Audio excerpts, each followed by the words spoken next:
impossible. I still believe in you. Hi, I'm Frederick from CNY Alive. We're here at the Press Room Pub in downtown Syracuse. Another great time to talk with one of our local artists who's got a great idea for a show coming. I shouldn't say an idea because the show is going to happen.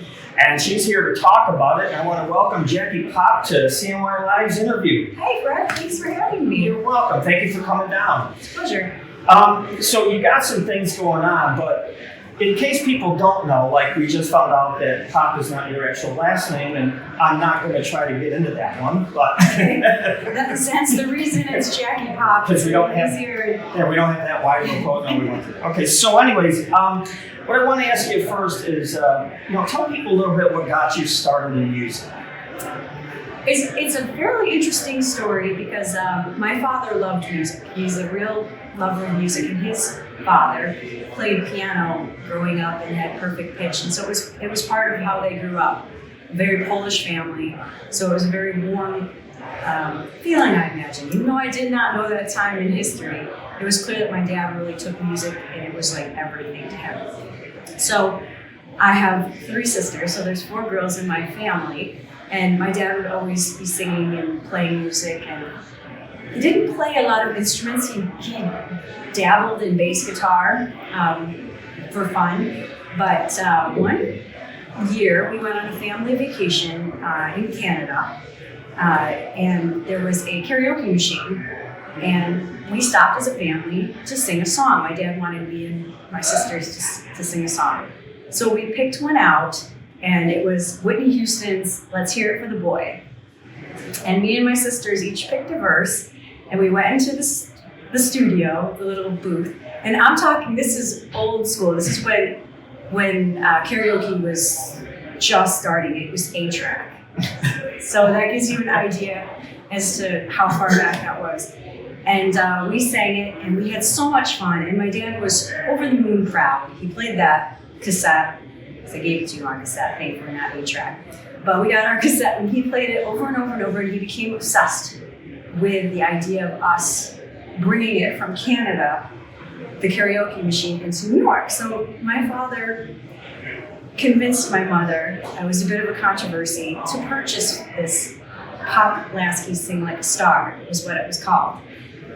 And I believe it was the first karaoke machine in New York State that was like for people to sing and take away recordings. No kidding. And it was very expensive. I'm pretty sure we sunk a good chunk of our family money into it. And we started out, I think the first location we had was at Great Northern Mall.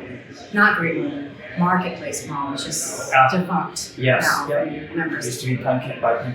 It was Pencam Mall. Marketplace and Pencam were kind of together. I think so. Yeah. It's so long ago. So I know, that's how I feel. So we set up shop there. And I remember as a little girl, we could be handing out the flyers that had the songs that you could pick from. And for some reason, I was always put on to work with my mom. My mother and I would go together to work in shifts as a family. We're a business of karaoke. So when she was in technology, it was not her thing. And music wasn't really her thing either. So she would send me into the karaoke booth with a lot of these people who would come to do it, to kind of show them where to start, to cue them in or start them along with the song. And I really enjoyed it. I really enjoyed seeing all the different people come in. And to me, there was quite a few people who came and sang. There's one woman in particular, and she used to sing a lot of Pat Benatar. I didn't really know who Pat Benatar was. I heard a couple of her songs on the radio. I thought this woman who was coming to sing was famous. To me, her voice and how good she was, whenever she'd come, I would just like be in awe of her. And I think that's kind of how I really got started with being interested in music, was being in that experience. And I wasn't a very confident kid, and I was very shy. So I think seeing ordinary people, not celebrities or models or the actual famous people who seem to oftentimes look really beautiful and be untouchable with their confidence, it was just real people and I got to interact with him, and I fell in love with that. I think at that point. So what would you say the next step was? I mean, here you are doing this. Right. You're not performing Right. yourself yet. Right. You're not playing anything. So what inspired you to move, or who inspired you to move on to the next step? Well, again, I think it would be my dad, because he loved it so much that he would always cater to. He'd always be encouraging us to sing. So even if we weren't working, he'd like make me pull out a track and he'd be like, "Sing back up for me," at this point. So we did that, and it kind of just further developed the confidence. And then I think it was my 16th birthday, I want to say, my Aunt Kathy, who's wonderful, had left an acoustic guitar with the family, and I'd been playing a little bit with it, but it was kind of a hard guitar to play. It wasn't an easy one to start off with. The action was really tall. It was a traditional classical guitar, so nylon strings. Yeah. Very hard, but I was enjoying it, so I asked for an electric guitar for my birthday. And my dad Frankenstein one for me, which is such a cool thing. It was a Jackson Flying V, but he kind of like changed the bridge, and he made it his own, and it was a beautiful thing. And I kind of had a love affair with it right away. And my little sister, Julie, at the same time was interested in drums. So my dad bought her a drum set and encouraged us to just play our hearts out. He'd, want us to play in the living room, upstairs in our bedrooms, at all hours of the night. It didn't matter. My dad just was so happy to hear us playing music. And that's again where it kind of started. And we played only originals really, and maybe a couple of Nirvana songs that we could piece together back at that time. But it was mostly original music. It was really cool. That's probably the best story I've ever heard, actually. But what took you from there to stage? What was your first band, or Sure. what got you out there and moving? Well, very interesting, and a tie into the Chicks with Pics thing. I love every story you have. And interesting, very interesting. It's a very interesting point. They are. These are good. This is cool. Oh, good. It's beautiful. No, this is a beautiful story. Thanks, Fred. Sorry. No, it's okay. It's very sweet of you to say. Music is my life. It always has been in some form or another. And so I think I mentioned to you that I was tremendously shy. I was also really overweight. And I was over I was 220 pounds. I was an obese kid growing up. And so I feel like I didn't go to parties. I wasn't picked on much. Occasionally I was picked on, because I think if you're that heavy, especially back in the day, this isn't today, I feel like it's a little more normal to be overweight now, but it wasn't back then. So I'd occasionally get called fat. Of course, it hurt me very deeply, as it does, but people didn't make fun of me too much. I had friends and all of that. I was uncomfortable, and I didn't have a way of expressing myself. So when I was working with my sister, and we found another friend to sort of join the band with us, we developed a band called Zinnia. So it was our project, me and my little sister, and I think it was my very first boyfriend at the time, was a guitar player. I was just going to say guitars. Guitar player. Yep, he played lead, and I'm trying to think of who we had on bass. I can't. Darn it. Shoot, I'm so sorry. I can't think of who the bass player was originally. But we just started playing, and we got a show at the Lost Horizon. And it was our first show, and it was like a Thursday night. They'd offer these showcase nights, right? Do you remember this at all? You've done it, okay. Yep. Well, it was the first time I was ever going to be on stage, and my sister, and we practiced, but we weren't good. I mean, we all know it. I wish, and I don't, and I'm happy I don't have the video. Somebody did have the videos for it. Yeah, giant videos. And I know it was bad. I think we were all kind of just nervous, and it was all we were playing in different bands at the same time. So it wasn't a great performance. But that being said, it felt good to be on stage together. There was an energy to it, and very shortly thereafter, and I think actually on that night, I think it was that night, I crossed paths with somebody I think everybody knows the local music scene around here, Scott Dixon. Dixon or Scott? Scott Dixon and Scott Sterling. Actually, no, you're right. Scott Because he was the Sterling, one that ran most of the show for the Lost Rising.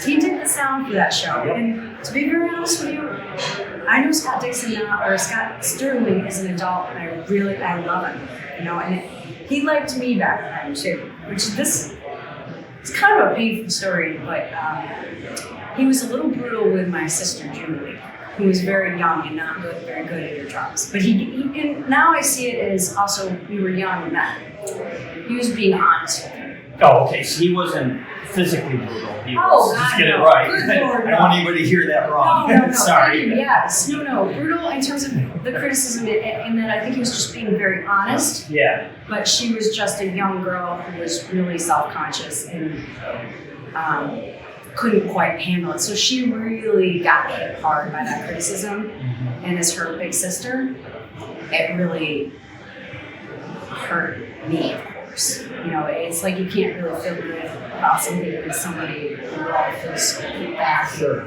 Yeah. And but since then, and also to the same measure, that honesty, I shouldn't have used the word brutal because again, I think it shows you how life progresses you. What something looks like when you're 16, something looks like later on in life is so much different. Because she took that after she got over it, and she practiced and she played and she never gave up because she didn't want to give up. Sure. And she ended up, we were in the band together for quite a time. But when I moved out to New York City, she followed thereafter and she got into her own band and she toured all around the country. And so she never gave up. And she just made her better in the end. So what might have seemed brutal or harsh was more motivation. Right. Which is probably, knowing Scott Sterling, is probably more meant to that way. That's what I agree. You don't go up and, you make yourself better. 100% agree. I mean, it's a hard thing to do to people, to tell them the truth sometimes. I agree, and I think he was nice to me. Like I said, I've worked with him since then because we ran back into each other at Dinosaur Barbecue when our band Grace was playing there, and I kind of ran back into him. And he's simply delightful. Yeah. He's a wonderful person. And he was very nice to me, like I said. I remember that night he gave me encouragement. So I think it's kind of an interesting, like you said, interesting tale. Sure, yeah. See, now I have to go interview him now. No, that you brought him into this or just edit that part. Maybe it's too much, yeah. No, it's not, because it's like I said, it's a pretty, we're talking about your progression through this. And obviously that was a part of it. It was, and it's kind of funny. It didn't stop. No, and again, same thing. When you're that young, and again, when you think of mentoring or when people are young as artists, because I know him now, I met this person as an adult again and realized he's committed his life 100% to music. Oh, yeah. And he's a good person. So it really also reminds you have to keep your perspectives open because you don't know how you'll change with what life throws at you in the experience. You can't let things block your way. Right. So let's move on from the Scott Sterling segment. Right. That really went on for a while. That's right. But anybody knowing in this area knows that Scott is a big part of the Syracuse music scene. So you brought it up though, New York City. Yeah. What made you go there and what'd you do? Well, again, I after really bullying my confidence, which was the Scott Dixon part, Scott Dixon was integral. Honestly, my father and Scott Dixon and my sister. We're talking about Scott Dixon from 95. Yes, 95X Scott Dixon, a lot of local IG music and all. I don't know that I would have kept going. There's certain people where you think, would I have progressed for if somebody didn't show me special encouragement? And I've heard time and time again from other people that he's done the same thing for them. Excellent. Which I'm sure probably most people realize. So I just, to come back to that later on, one of the performers, that's how I met one of the performers at Chicks with Picks, is Scott, sent me a little link and said, check her out. So I did. Excellent. Yeah. That's cool. Very cool. So New York City. New York City. What did you okay. do there? We can skip that part. So no, I moved out to New York City about a year after graduating from college. I went out to Binghamton University and got a degree in sound production, and moved out to the city, hell bent on just getting involved in music. I think at the time I thought I was gonna like make it, you know, like I was really gonna like do something. I don't really know, but I thought it was gonna happen out there. But I was gonna, you know, do my thing, and I did, and I ended up really roughing it. It was like the first 2 years were pretty rough. There was like a lot of friends' couches and some shady places and all of that. But I ended up playing music there acoustically, and now I feel like I'm trying to really be so succinct that it feels like there's so many things that I should put in the mix. But well, we can always interview a second time. okay, yeah. And please feel free to cut anything out if it gets too long-winded. I don't think I can cut any part of this. So. But I had a boyfriend at the time that I met at Binghamton University, actually after I graduated. And him and I started playing out together. And we used to play at Raven Cafe all the time. And he built my confidence. I started doing my solo thing. I got a job at a record company called Warlock Records, and started getting into the business side of music quite heavily. I ended up becoming the vice president of the company. And it was a Sony Red Music. I don't know if you're familiar with it, but at the time, Sony Music had an independent label for distribution called Sony Red. And so we did a lot of work with them and a lot of other artists that were they were just not maybe universal artists, but they're well known. And that really changed the way I saw music for sure, because I did a lot of work with publishing and licensing, and working on that side of the business end of business made me decide I didn't want to be famous in that way that I ever thought maybe I did. It seemed really produced. It seemed very pre-programmed, like you had to really change a lot of what you wanted to do if you wanted to go the route of like really getting the deal, which is also another story. What is the deal? The infamous record deal everybody desires. But it was a little bit more, as I feel like we've gotten these last few years, grassroots movements, it does seem a little easier to distribute yourself in a grassroots way. Back then it felt like you kind of had to have that support. And you probably still do. I'd probably be naive thinking you can do it so well grassroots wise.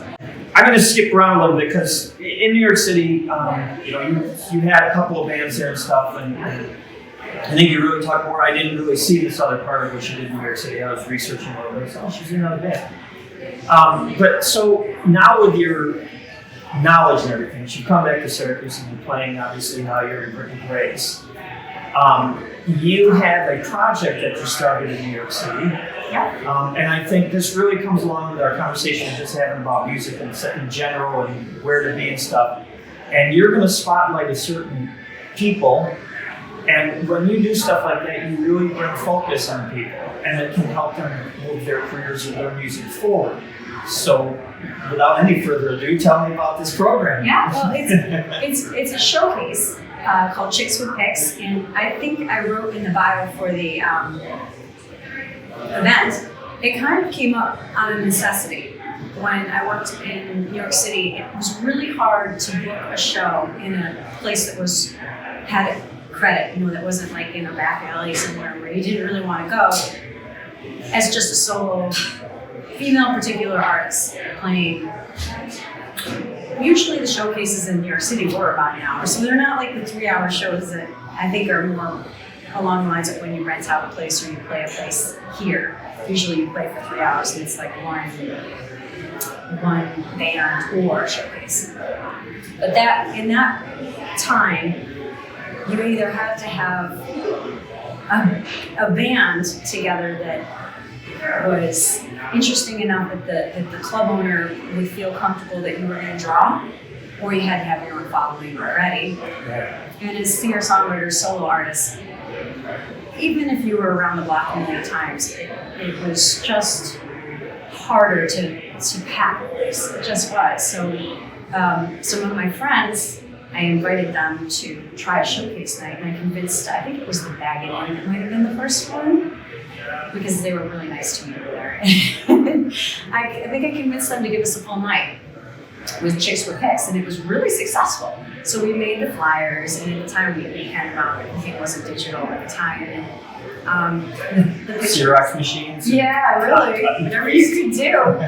And so we handed them out, and each person in the showcase told all their friends and their fan base. So even if it wasn't 150 people from their fan base, each of us had like 25 to 50. Sure. And every once in a while, somebody was new, didn't really have anybody, maybe they just moved there and whatnot. But they'd be invited to participate as we went through this together.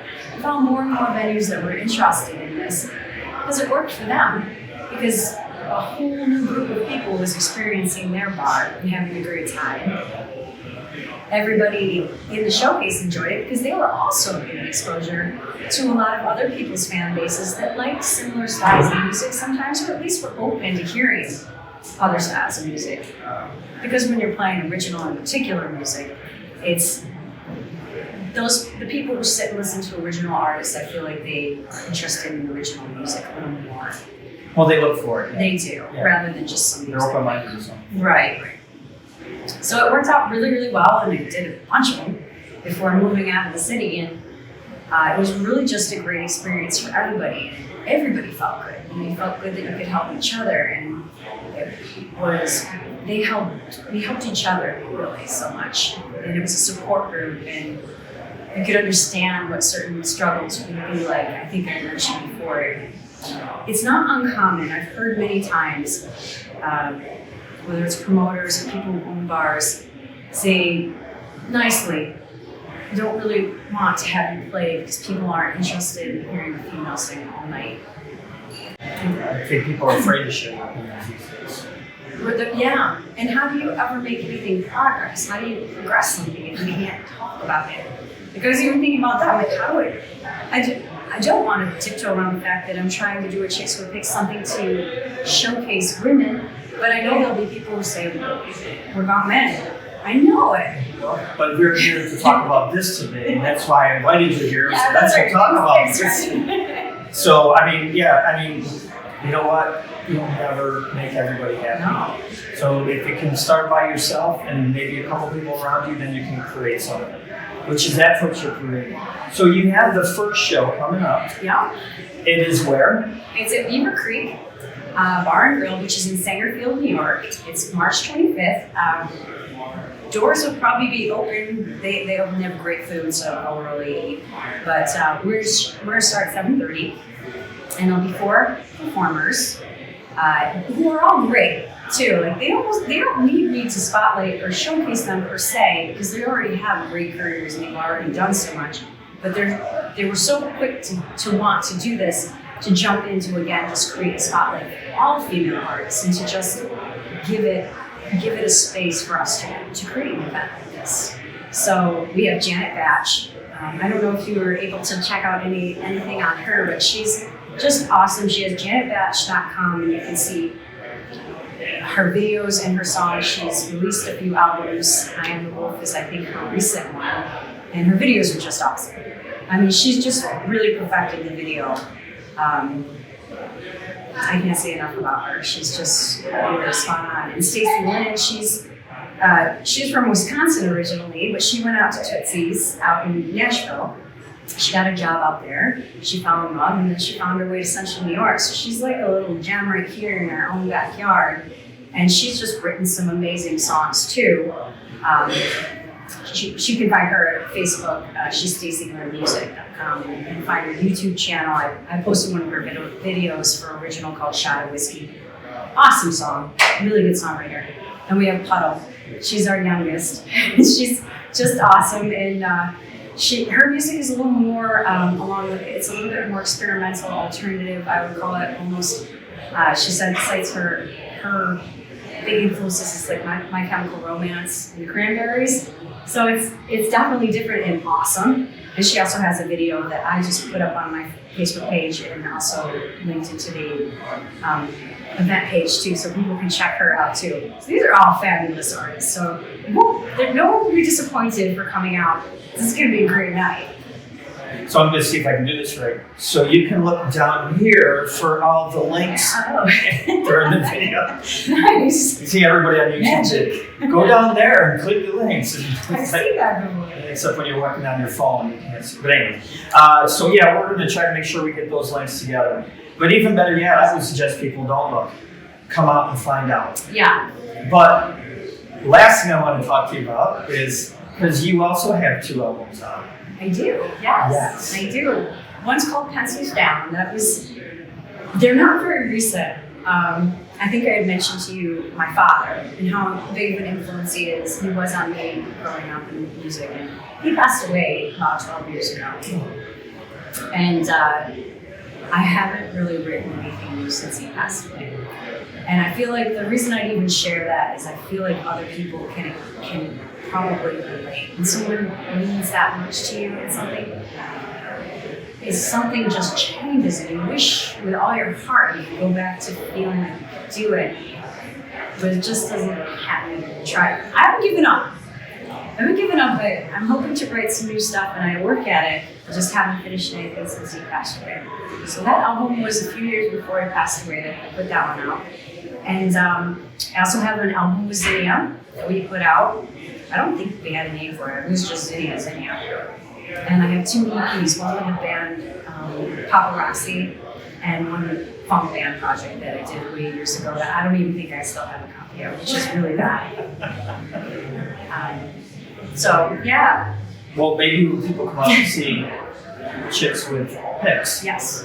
they can hear some of your stuff and you'll pull something out of the closet. I pulled a couple of them out of the closet. So I would like you to play one for us today. Okay, I shall do that then. All right, we're going to cut right now Okay. and get you set up and we'll be right back. Remember, links down below.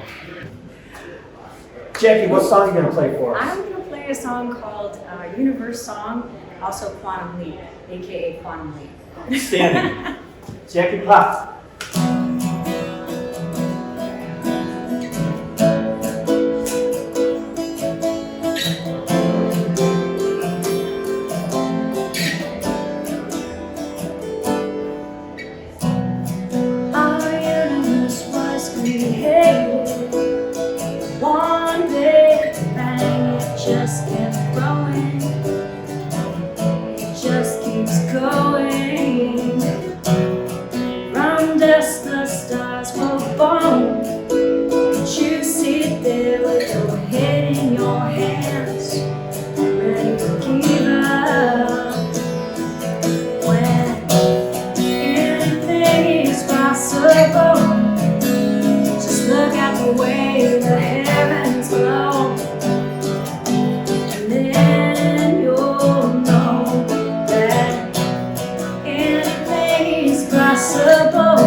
Anything is possible.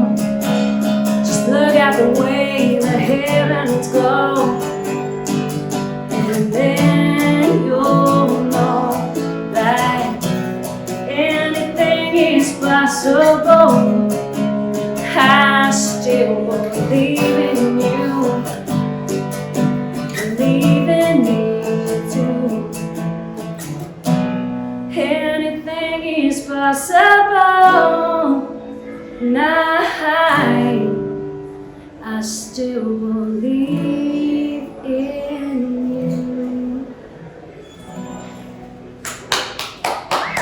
Outstanding. Come here, Jackie Pop. Thank you, Jackie. Grit and Grace. We're Yes, Grit and Grace. playing all over Central New York. All over Central New York. Check out Bob Lett, Dave Brown, Lincoln Tubbs, and myself, and Grit and Grace. Awesome guys and an awesome band. And one more time, the Chicks with Picks is at Beaver Creek Bar and Grill, March 25th. You will not be disappointed. 7:30. Come early and get something to eat first. Thank you, Jackie. Thanks, Thank Scott. you very Thank you much. very It was great much. having you on. Outstanding.